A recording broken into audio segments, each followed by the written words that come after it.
Jimmy Reid led the Upper Clyde shipbuilders' work-in 1971. He's been a member of the Communist Party, a trade union official, a rector of Glasgow University, and is now a leading trades union critic of Arthur Scargill's handling of the miners' strike.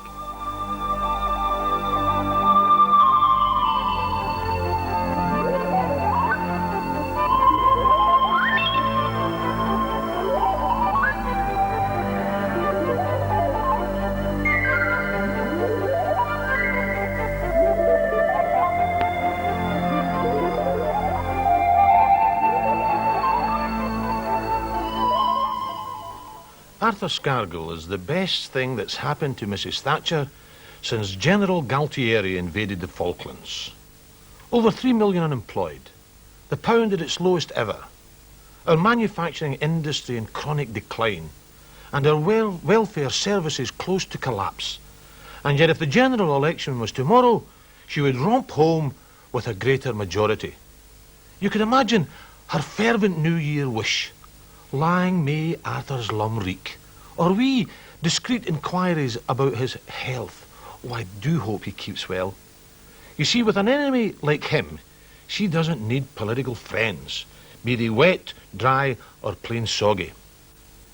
I suppose what it boils down to is this. The strike in the coal industry is unquestionably damaging to the labour movement. It will destroy the National Union of Mine Workers as an effective fighting force for the rest of this century. It will damage trade unionism in general and alienate millions. It also places in jeopardy any chance of a revival of the electoral fortunes of the Labour Party. Only the extent of the damage is in question. It might even prove disastrous. Now, it seems ridiculous that an industrial dispute could have such wide-ranging political repercussions. But then, right from the start, this hasn't been a straightforward industrial dispute. On both sides, it's been seen as a kind of political showdown. The Conservative Party and its leaders are still smarting from what they see as the humiliating defeats imposed on a Tory government by the NUM in the early 70s. For her part, Mrs. Thatcher wants vengeance, and I suppose the added satisfaction of proving she's a better man than Edward Heath. The appointment of Mr. Ian McGregor as chairman of the National Coal Board was a clear signal that if Scargill wanted a fight, he could have it. And Arthur, for his part, was only too happy to oblige. Since being elected president of the union in 1982, Arthur Scargill and his executive, the NUM leadership, have called 3 national ballots in which they've urged the membership to vote for strike action. Every time the membership voted against. I believe Arthur wasn't really concerned about any particular issue, wages, pit closures, or whatever, but was obsessed by getting the miners out on strike.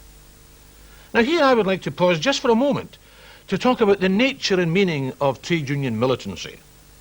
From the standpoint of the working class, there is absolutely nothing to be said for militant action for the sake of being militant. It's a means to an end and not an end in itself.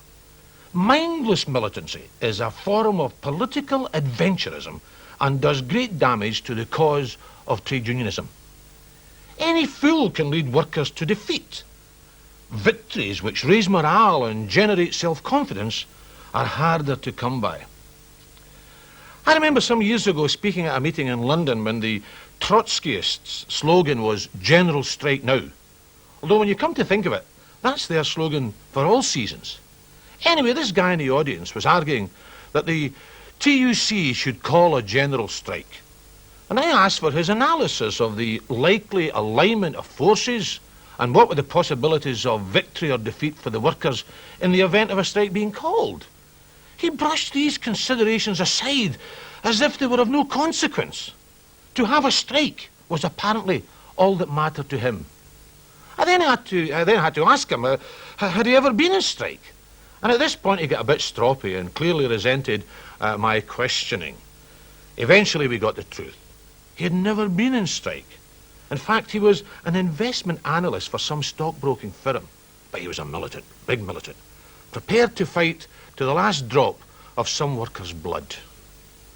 Now this didn't surprise me, for ultra-leftism which embraces all the 57 varieties of Trotskyist and Leninist sex, has absolutely nothing to do with the working class. It's a middle-class phenomenon, a philosophy for well-heeled political dilettantes. And that's why you'll find more Trotskyists in Equity and the National Union of Journalists than in the Transport and General Workers Union or the Boilermakers. Now, I've been in a number of strikes, and let me tell you something. There is no virtue in being on strike. The virtue lies in winning with the least pain for the workers involved. That's what sensible militancy is all about. You see, I criticise Arthur Scargill not for being a militant, but for being a stupid militant. His leadership of this strike has been a disgrace, has alienated millions of potential allies for the miners. The price to be paid for his folly will be immense. He'll have destroyed the NUM as an effective fighting force within British trade unionism for the next 20 years. The union will be split from top to bottom. Millions of pounds built up over decades from the contributions of workers will have been squandered. There will be a legacy of bitterness and hate which will scar our mining communities for years to come. You know, the last wage increase for miners was negotiated by Scargill's predecessor, Joe Gormley. And before Scargill assumed the presidency of the union, the miners were top of the wages league for industrial workers. Since, miners and their families have suffered real hardship. By every count, his leadership of the NUM over the past 2 years has been a disaster, above all for the miners, and gives militancy a bad name. Some friends and fellow socialists say, "Hey, Jimmy, you're right, but as an act of solidarity, you shouldn't say so publicly until after the strike." I find that reasoning peculiar. It's like watching loved ones careering towards the precipice and waiting till they're all smashed up and bleeding on the rocks below, and then telling them, "You know, I knew you were heading for this, but as an act of friendship and solidarity, I decided not to say anything." Anyway, Scargill is capable of bringing down the whole Labour movement, and there is too much at stake for a cowardly and squalid silence. The danger to the Labour movement stems from Scargillism, which, if it's anything, is the politics of seizing power, not winning it through the democratic process. This contempt for the internal democratic procedures of the union, the NUM, is manifest. The rules of the miners' union are absolutely clear. Rule 43 states, and I quote, that a national strike shall only be entered upon as the result of a ballot of the members. According to the constitution of the union, there is now still no national strike. There cannot be a national strike without a national ballot. Instead, Scargill argues that there isn't a national strike, only a series of area strikes which do not necessarily require a ballot. If this is so, then there should be area negotiations between the NUM and the Coal Board, and not national negotiations involving the national president. The absence of a national ballot is the rock on which the union is floundering. Scargill was not prepared to risk another rebuff from the members, so he sought to impose a strike on them. All that's happened since is an inevitable consequence of the decision not to have a ballot. Real leadership within the NUM means convincing miners of the need to take action and to express this conviction through the ballot box. Instead, Scargill chose to spread the strike area by area using flying pickets to coerce brother miners. Picketing thus became a means of coercion, a substitute, an alternative for winning mines. The moral ascendancy, by which I mean that overwhelming sense of decency and fair play which should characterize all struggles of the workers, was abandoned right from the start. This made it impossible to get the support of other workers, without which the miners cannot win. Just imagine trying to take a meeting of, let's say, electricians, and you then find yourself in the ludicrous position of asking them to vote for action in support of miners. Miners who themselves haven't had a vote as to whether they should be in strike. Now, you might get away with that kind of perverted logic dealing with middle-class, left-wing trendies in London, but it won't wash with the workers. In the absence of a ballot, the only way of spreading the strike was by muscling men out. When you use muscle to get men out in strike, then you need to apply muscle to keep them out. The violence, therefore, is the logical outcome of the decision not to have a ballot. I'm talking of the violence of miner against miner, of people being beaten up in their homes by thugs masquerading as trade unionists. I recoil in horror at scenes of a miner's home being daubed scab, and into my mind floods visions of Jewish homes being defaced in the Germany of the 1930s. Now, please believe me, all of this is alien to the British labour movement. Apart from anything else, it devalues the very vocabulary of trade unionism. A scab is someone who participates in a vote in which the majority are for taking strike action and then refuses to honour that decision. If you're denied the right to vote, it's impossible to be a scab. There's another aspect. Violence is openly justified by the philosophy of the hard left. Professor V.L. Allen is a kind of academic guru to Scargill. In Allen's book, The Militancy of the British Miner, he argues that the primary division in the trade union movement is ideological and divides those who believe that reason can prevail in industrial relations from those who believe that force dominates. Basically, this is an argument which is, in a fundamental sense, aimed at Parliament. It's the insurrectionary road to socialism. The hard left actually talk of the miners bringing down the Thatcher government. Of course, it's a piece of nonsense. If anything, Scargill is strengthening the mass electoral base of the Conservative Party.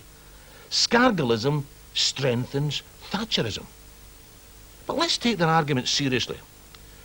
If elements of the left claim the right to bring down a democratically elected Tory government, then right-wing extremists are vindicated in bringing down a democratically elected Labour government.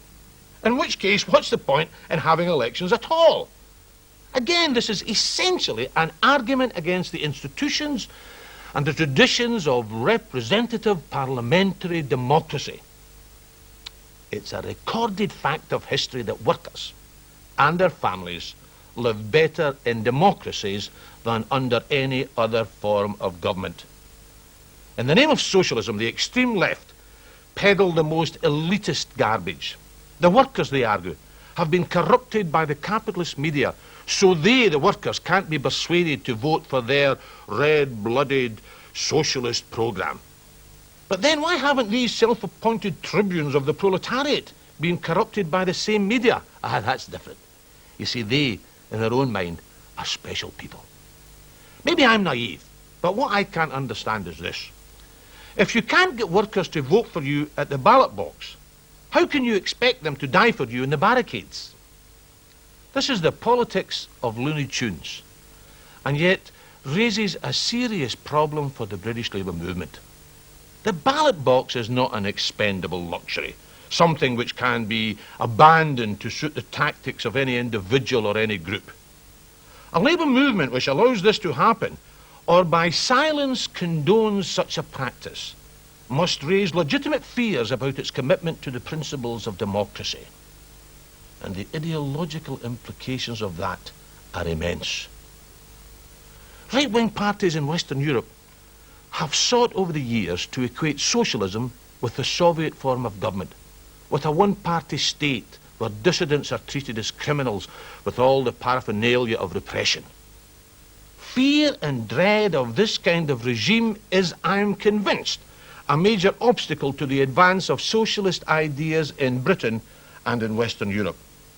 Labour must therefore define and redefine its policies and concept of socialism as a society, and it's got to do it in terms where that society guarantees and gives unmistakable safeguards that individual as well as collective freedoms will be expanded, not just in theory, but in life itself.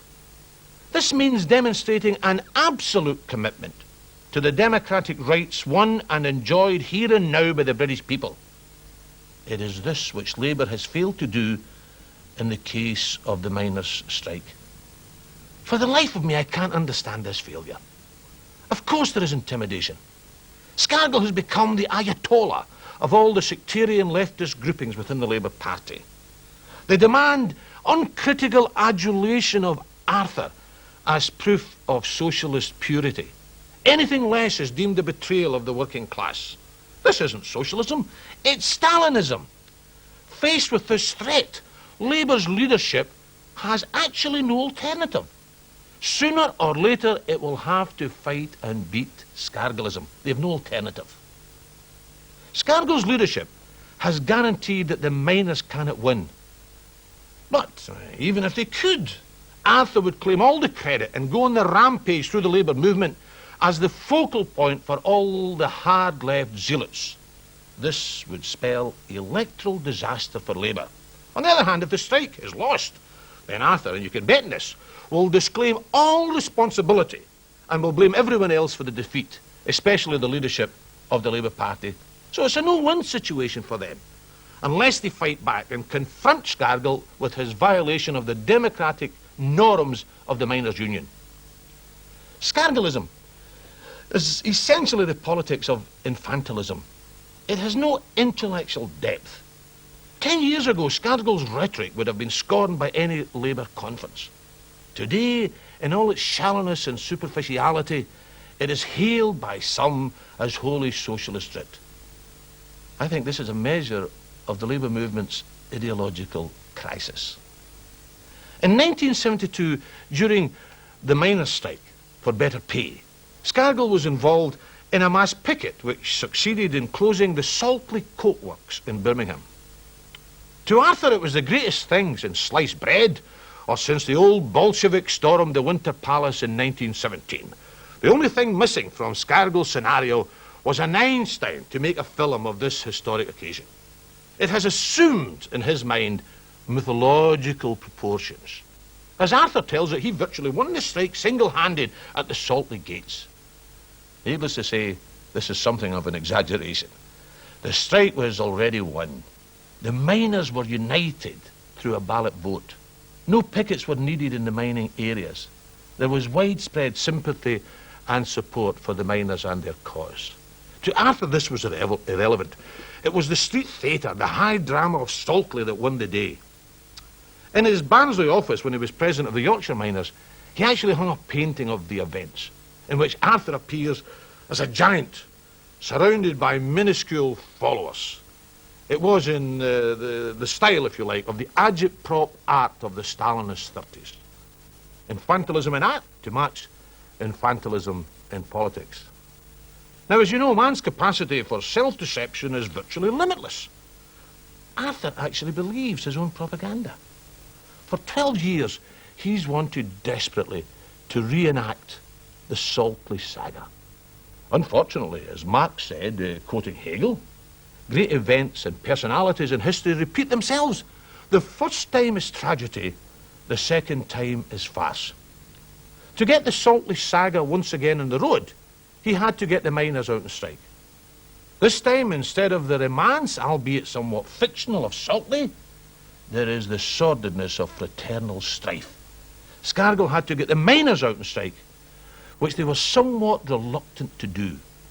Thus was born the tactic of getting a strike going without a ballot. And that's when things went haywire. After 10 months, more than a third of his members are still at work. He has to picket his own men with consequential internecine warfare. Because of Scargill's infantile politics, the real and powerful socialist case against pit closures has gone by default.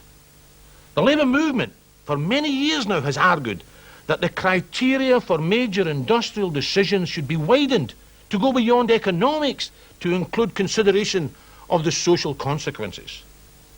If the life of an isolated mining community depends entirely on a pit, even a grotesquely uneconomic pit, then its lifespan should be extended until new alternative employment is brought to the area to save the community. This is a sensible argument, a logical argument which could command the support of the great majority of the people in this country. But Arthur Scargill is arguing something else. He's insisting that economics should not be considered at all when reviewing the operation of pits. This is ludicrous. No government, Tory, Labour, Liberal or Communist, could ever agree to such an absurdity. If it costs 100,000 quid a tonne to extract coal from a certain seam, then so be it, is his logic. I tell you, at that price, you would have to transport the coal in Securicorps vans to local bank vaults. Yet the Labour conference actually endorsed such rubbish. It's untenable. You can't go to the electorate with a programme which asserts that economic considerations are irrelevant when taking decisions in publicly owned industry. In the past year, maybe even 2 years, some Labour and trade union leaders have appeared to be more concerned about the opinions of a handful of zealots than with the many millions of potential Labour voters without whom no Labour government will ever be elected. I'm absolutely committed to the principle that everyone should have the right to work. But this cannot be achieved by claiming a person's right to work at a specific job for the rest of his or her life. To freeze, in the way that Scargill suggests, the division of labour in this way would preclude all economic or technological progress. If jobs, so just think of this, if jobs had been frozen 100 years ago, we would still have thousands of stagecoach drivers and domestic servants in this country. What Scargill has done is to formulate the demands of the miners in terms which cannot possibly be realised. He insists there shall be no economic connotations when considering the lifespan of a pit. Last July, the National Coal Board offered to use the word beneficial as part of the Colliery Review's procedure. Mr. Ian McGregor was asked on television what was meant by beneficial in this context, and he explained, beneficial to the community. He was then asked to elaborate on what he meant by community. He then said, beneficial to the community of those who work in the coal industry. Beneficial to those who live in the mining communities. Beneficial to the community of people who live in Britain. Scargill rejected this offer, and in my opinion, thereby snatched defeat from the jaws of victory. He can't get any more, because no government, including a Labour government, could possibly concede what he is demanding. It is therefore something that can only be described as impossibilism. He keeps implying that the plan for coal, the programme for the industry agreed to by successive Labour and Conservative governments, excludes the closure of pits for economic reasons. This, I can assure you, is simply not true. Indeed, the plan for coal is based on the assumption that grossly uneconomic pits should close. Now, if you want proof, here is Tony Benn, Secretary of State for Energy, answering a question in Parliament on the 4th of December 1978. Tony says, I've never found the NUM in any way unreasonable where closures are necessary because of exhaustion or because pits are out of line in economic terms. As a socialist, I view modern technology as a liberating force. It should be used to liberate mankind from the drudgery of dirty and dangerous work. Men weren't meant to toil deep in the bowels of the earth like moles. Our aim should be to bring them all out into the light of day. I can remember some years ago going to speak at meetings in the mining areas. Sometimes I would have dinner at his home with a miner and his family. If you asked about one of the lads, the son of the family, the response was nearly always the same. Whatever happens, you were told, he was not going down the pits. And this was the standard reply. To envisage, as Scargill does, People working in the pits for evermore is not only Luddite, but thoroughly reactionary. I furthermore reject the notion that Scargill is leading some crusade against Thatcherite Toryism. Beneath the rhetoric, Scargillism and Thatcherism are in effect political allies. I'd put it this way: the political spectrum is not linear, but circular. In my experience, the extreme left always end up rubbing shoulders with the extreme right. They are philosophically blood brothers. But, and this is my main point for Labour, Scargill's conduct of this strike has been a calamity. The party must distance itself from what he stands for, or the electorate will distance itself from Labour, perhaps forevermore.